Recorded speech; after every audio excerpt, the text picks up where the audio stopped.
Over the past summer, one of the many controversies that flamed up was about what to call detention centers that were forming along our southernmost border. Although that national conversation seemed to has died down, predictably with no real national consensus or real conclusion, I want to talk about it today. Not only because the content of the conversation is still important, but also because I think it's an opportunity for us to reflect on why the words we use matter. The whole controversy started when a congresswoman from New York, Alexandria Ocasio-Cortez, published a video on her Instagram account. In an effort to draw attention to the abuses that she saw happening along the southern border, she claimed that we had started concentration camps that were now an institutionalized practice in the home of the free. The next morning, she would double down on her choice of language, saying that people in these concentration camps were being brutalized with dehumanizing conditions and dying. Predictably, the use of that language was not well received by many. She was lambasted both for exaggerating the suffering in the camps themselves, despite evidence in her favor, but also for using the hyper-charged language of concentration camps. It seemed to suggest an equivalency between one of the worst atrocities in human history and current U.S. policy. Even many on the left were uncomfortable with what she had said. They worried that such inflammatory language would discredit legitimate concerns about the camp's conditions. They worried it would make them all look out of touch and insensitive and unattractively radical.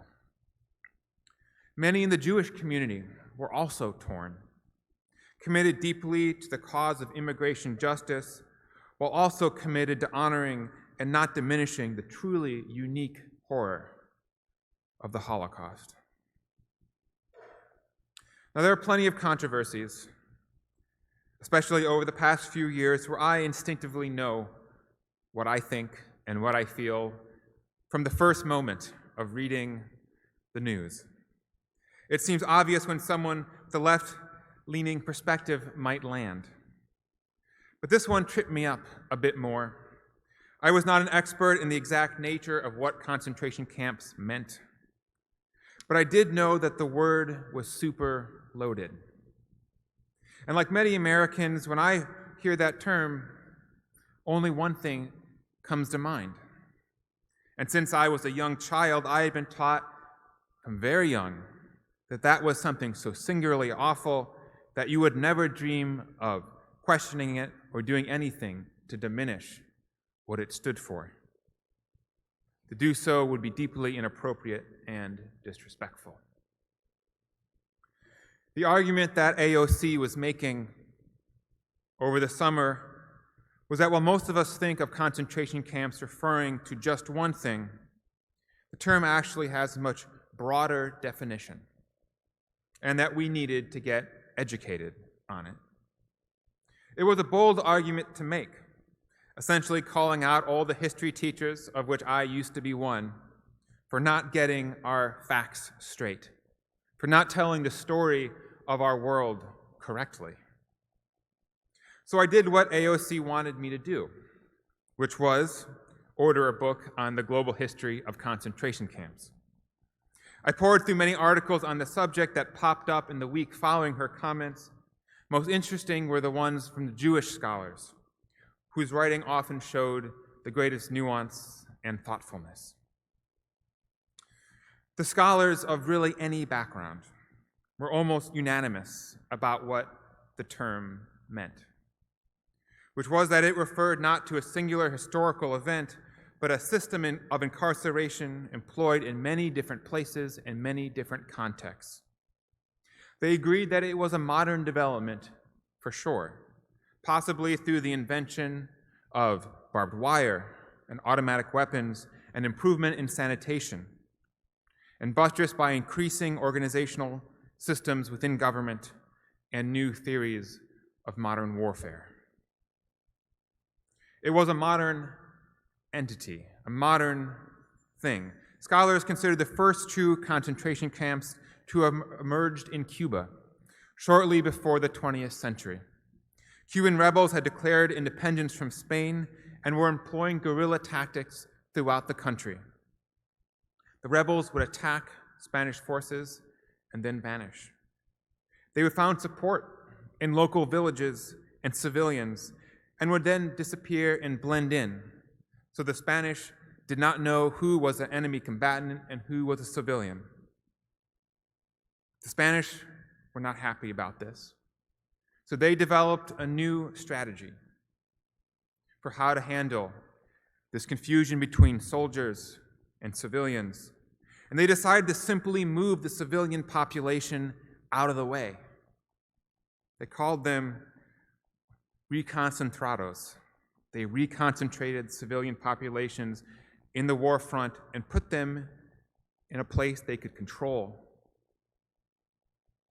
and be unable to work and contribute to the uprising. The conditions in these camps where civilians were put were predictably awful. Estimates are that over 100,000 Cuban civilians died in these camps. This was international news as it was happening. The American press was all over this and, surprisingly, condemned it viciously. And it's surprising because the inspiration for the Spanish camps was from the American Civil War and our treatment of the indigenous peoples here. They looked to us and actually met with some of our generals to talk strategy. The Spanish concentration camps were among the first, but others like them quickly spread out across the globe. The United States, shortly after its victory in the Spanish-American War, took control of the Philippines, where it copied the Spanish-Cuban model for its own fight against guerrillas fighting for freedom there. In many regards, then, AOC was correct. According to scholars, the term concentration camps is a broad category. Andrea Pitzker, the author of One Long Night, A Global History of Concentration Camps, defines them as places where governments hold groups of civilians outside the normal legal process. She elaborates they usually target a minority ethnic or racial group and are located in secluded areas that everyone else can't reach and can't find. The camps at our border seem to fit this description. Right now, there are thousands of civilians who are detained, not for criminal offenses. Most are people of color from Mexico and Central America, those on the margins with few resources and little power. Their legal standing lacks transparency, changes by the day, is unknown either to them or even to some of our greatest legal scholars. They are effectively outside our laws. Visits by journalists and even elected officials are highly controlled, so few know what is happening, and what we do here is highly troubling. But still the question remains. Even though the scholars and the academics say what concentration camps are, is that what we as a society should call them? When we do, are we watering down language, making it meaningless? Are we playing games for shock value and equating something that is obviously bad with something that is still unequivocally far worse? Are we insulting the memories of those who have come before? This is hard, sticky, messy stuff. We need to be able to remember true evil in history, the kind so rare that it is seared in our memories, while also being able to forcefully call out cruelty in our own time as it persists in other forms. This is not the first time that we have been in this position. having this conversation about what words we should use. Back in the early 1990s in Los Angeles, the Japanese American National Museum created an exhibit to focus and explain the incarceration of 100,000 Japanese Americans during the Second World War. For the chief curator of the museum, Karen Ishizuka, the issue was deeply personal. Her parents had been incarcerated there shortly before she was born. In deciding what to name this exhibit, she spoke to scholars and she spoke to leaders in the Japanese American community. She learned that many rejected the terms used by the government and commonly found in our history books, terms like internment camps and relocation centers. These, many argued, were words designed by the government to obscure the true nature and reality of those camps, that they were indeed not simply relocation centers, but places of tremendous suffering and pain. So after much thought, Ishizuka decided there could be only one name for the exhibit: America's Concentration Camps. When the show came out in Los Angeles, it was wildly successful. So successful, in fact, that she started getting invitations from all over the country to bring it on tour.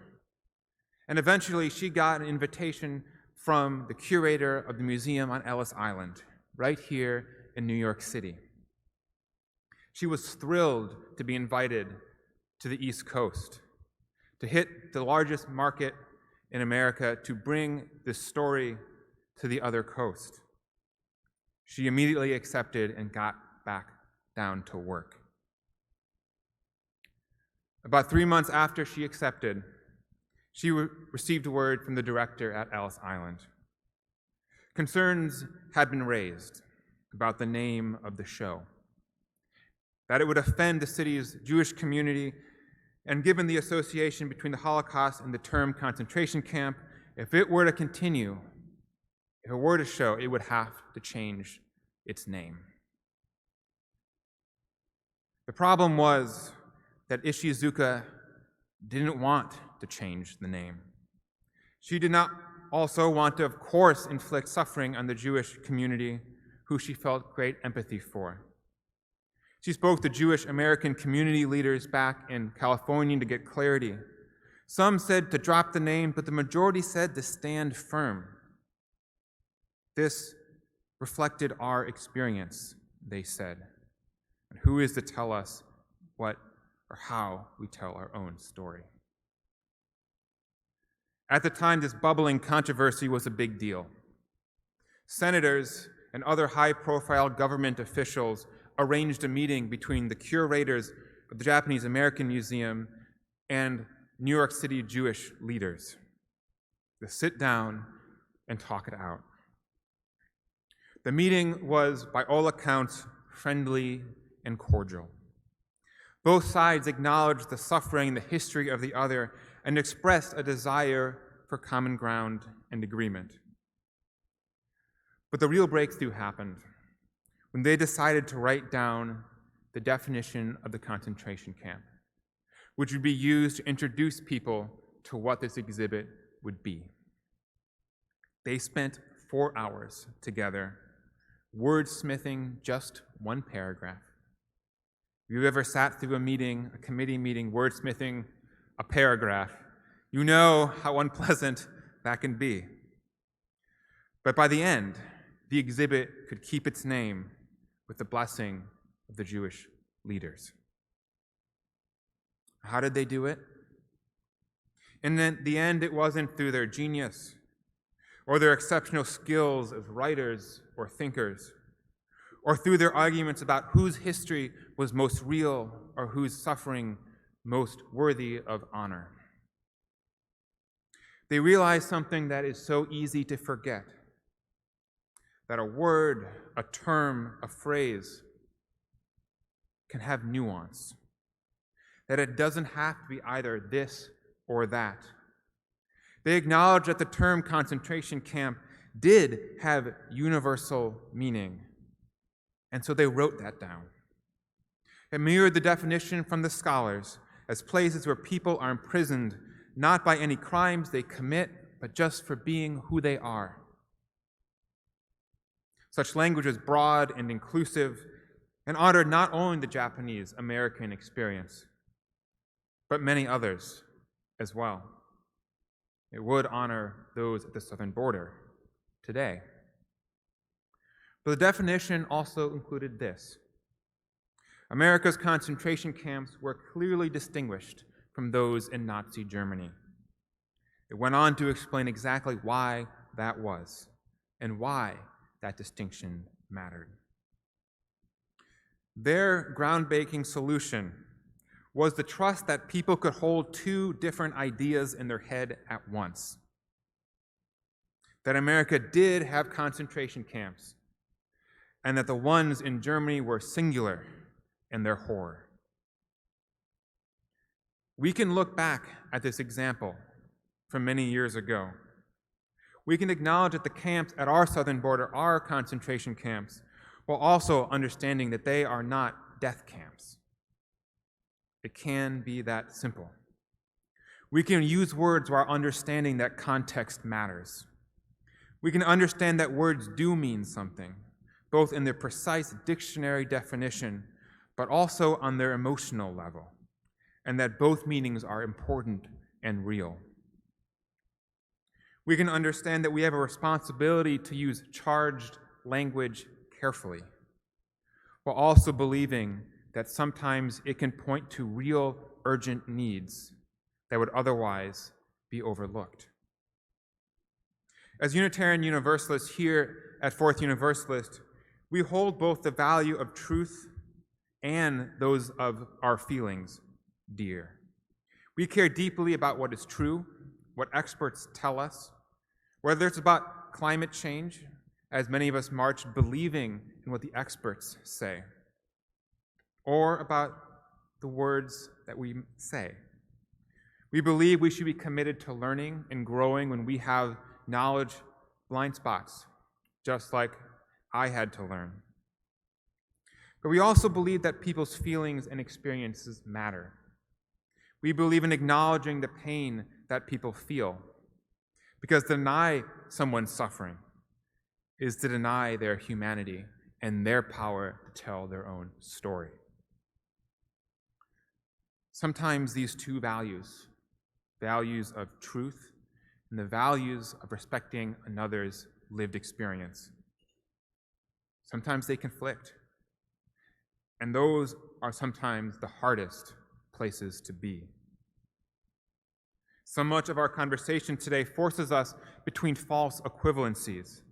Either we use this word or we do not. Either you understand my experience or you do not. We sell ourselves short by assuming that we can't be capable of nuance. If we are really going to find unity beyond complex experiences, we're going to have to find ways of holding different ideas together at the same time, of being able to navigate what is true in the realist sense, but also what we feel, of accepting expert opinion while honoring the legitimacy of powerful emotions, to say yes to this, but also to that. That it doesn't have to be just this or only that. It takes creativity and effort and even love strong enough to open up. We also know this one other thing. In discussions about words and language and tone, sincerity matters a lot. Those discussing the Japanese-American exhibit, they were able to reach understanding because they knew something important, something easy to overlook. That when we tolerate some cruelty, allow it to fester, tell ourselves it isn't as bad as it could be, that history tells us that that is only a prelude to abuses that are far worse. No one at that table that day wanted that. They knew that while language was important. It was not more important than preventing more suffering. It boils down to this. If we are more angry about the words being used than we are about the suffering of those in the present, we are on the wrong side. If we are more outraged about the tone that someone uses than the pain that is at stake, we need to rethink our priorities. We have to remember that the truest way to honor another's suffering, especially those in the past, is to ensure that no one suffers like them in the present. This doesn't mean that we can't have complicated feelings about words and tones and language. All of us will, no matter what our background or life experience is. Or that will be easy. But the hard things are rarely simple, and that is why nuance matters. We do know, however, that there is suffering happening right now on the southern border and across this country. We can fight over words and terms and language, but unless our conversation leads to freedom and our collective liberation, professed concerns about whatever we're talking about are only hot air, a distraction, a political game. For outrage to be legitimate must always be in service to real people and real people who are suffering. So the next time we as a country are fighting over words, the next time you are having a conversation with someone in your life about some issue that pops up, ask yourself these questions. What should I be learning so I can understand the truth and the history and the context behind this conversation? Is there a nuanced way to honor diverse truths and feelings? And which words are most likely to lead to direct action to end suffering of real people right now? If we ask these right questions, we can find answers with the right words. That is our challenge. For the sake of those on the border, for all those on the margins, for all those who have suffered and will suffer, may we ask these hard questions and find the right words. May it be so, and amen.